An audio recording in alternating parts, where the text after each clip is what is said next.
Hello everyone, Dimitri Mello here, the Soccer Excellence Mentor, and today we're going to be talking about pressing like Guardiola.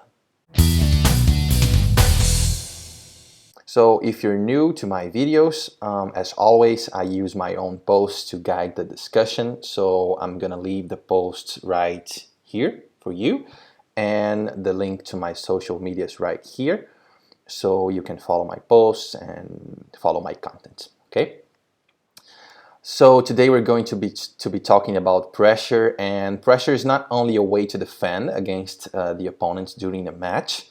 Pressure is a very important tool for coaches and players in training sessions, and not only for the obvious reason to learn how to correctly apply pressure. The faster a player presses the possessor of the ball, the less space and time the player with the ball will have to gather information, control accordingly, set up advantage, assess options, decide correctly, and execute the decision made. Okay, so in training sessions, pressure is a very, very important tool to minimize time and space to everyone in the training session. So a coach should always be stimulating pressure in global and systemic exercises to force the team with the ball to have less time and less space to decide, therefore adapting their game to a higher pace. Okay, it's even better than limiting touches. If you want to know my opinion about limiting touches, I'll put the link on the comments in this video, and I have a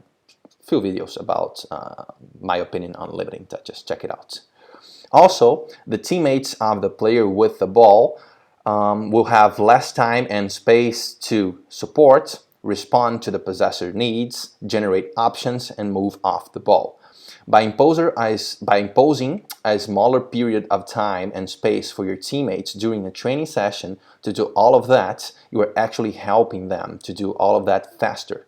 Now, because of a higher pressure applied in the exercise, every player has to execute their tasks with less space and time available, therefore forcing everyone to adapt to a harder to solve environment. Having that same idea in mind, high pressure in matches force the opponent team to also execute all of the topics mentioned above faster and with more precision. And like in anything in life, when time and space are reduced, the odds for errors to happen increase, and we're going to see that in a video, in the following video. Increase, and that's the whole point of high pressure, to force the opponent into an intense and fast-paced environment where they are more likely to commit mistakes.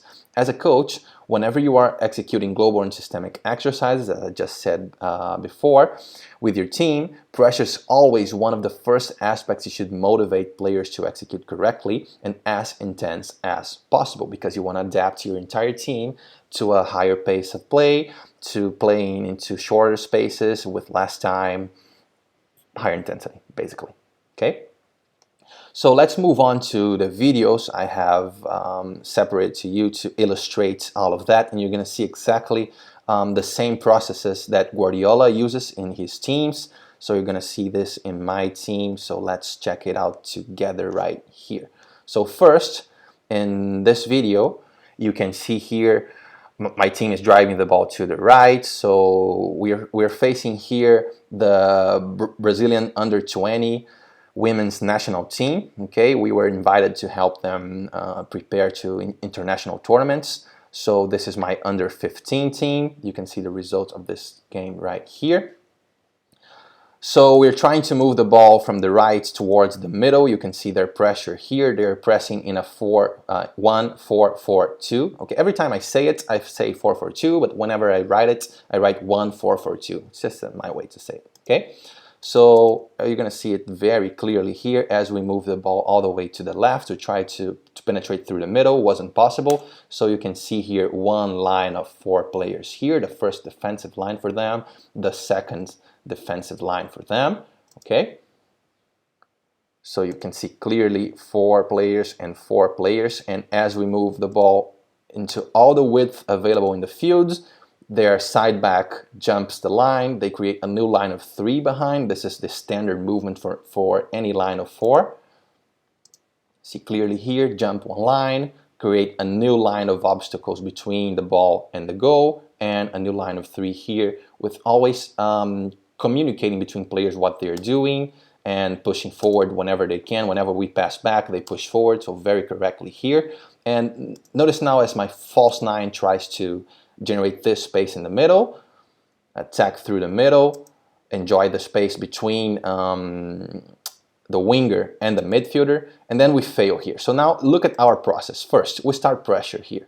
2 players already running to press. Now you can see the opponent player is surrounded by 5 of our players because we're trying to neutralize this attempt.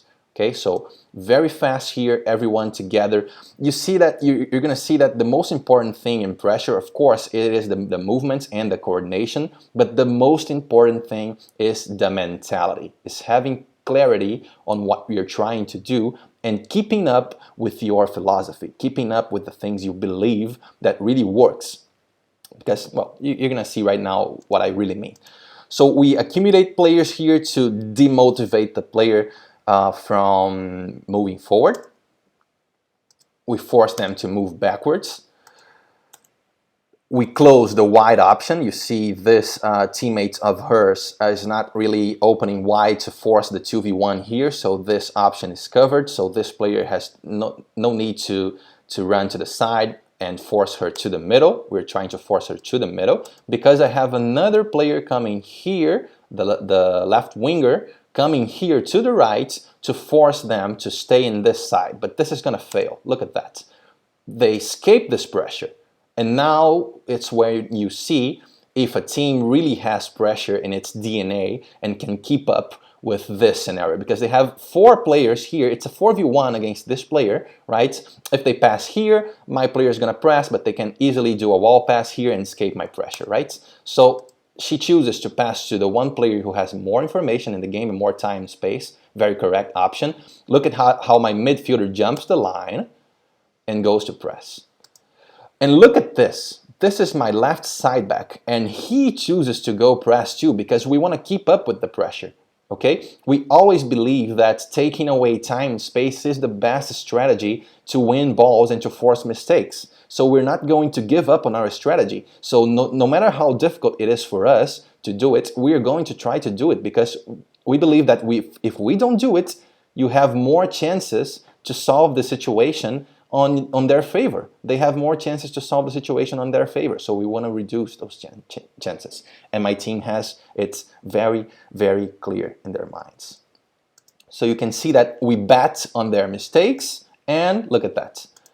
My side back manages to recover the ball with that pressure and automatically make a play with the midfielder that went to press in the first one. So it's like the pressure forces the mistake and the cover steals the ball. And now we steal the ball and we have a 3v1 against this player, a 1v1 here. Now we recognize this 2v2 and we try to go for the ball, for the box. We lose the ball here. They manage to get out and we try to recover the ball again and start pressure again to avoid them from keeping up with the play. Another play I separated for you here, quick one too again. It is this one. So you can see right here. First, we've lost the ball. So you see they have time and space here, but we're going to press right away. Most people are calling this nowadays counter pressing. I come from I prefer the Spanish way of saying it, which is presión tras pérdida. I'm just used to I like the Spanish cues and terminology they have for the game because I think they explain very well the things that are happening in the game. So this is my right winger pressing here. This is my false 9 and he presses and pressing through here because this is the only option to escape this pressure. If she plays here, we can still maintain pressure on a 3v3 here. So he's closing that side to avoid them from escaping that zone. We have a 4th player here to generate numerical superiority. So our advantage is to keep them in this space. So this is why this player is closing that passing lane. So you can see that we recover the ball right away after losing it. We keep it safe and we open our space again.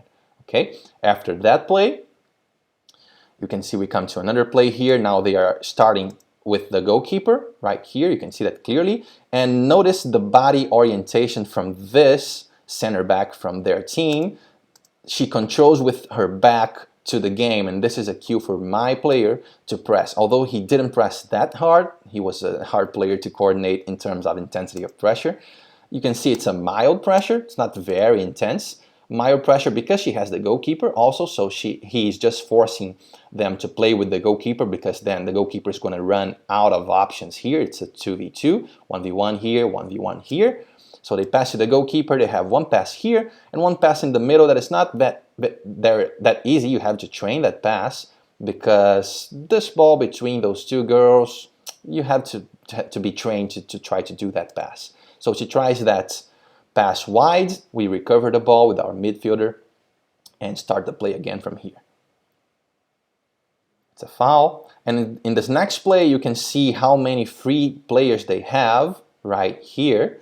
And she chooses, it's the same center back, I guess this is the same center back, but now she's as a wide back, and she chooses to play with the goalkeeper. And my winger, you see that this is a very intense run. You can see, I always tell my players that the body language from their intensity can be read and makes the opponent fear their movements, so they have to run as intense as they can, because their body language has to communicate to the opponents that they are going for it, that they believe in what they're doing. This is very important to me.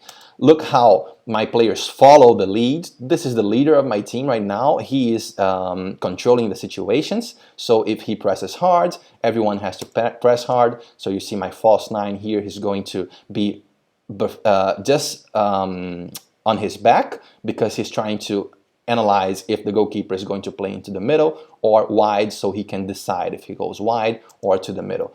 As the goalkeeper does this body language showing that she's going to play wide, you can see my player already trying to do that curve and attack the wide player. So he can read the body language and attack as soon as possible, and you can see that just this pressure forces her mentally to try to decide faster and quicker, and drives her into a mistake. So this is the psychological effect of pressure that I talk about so many times, and this is what Guardiola's teams use the most.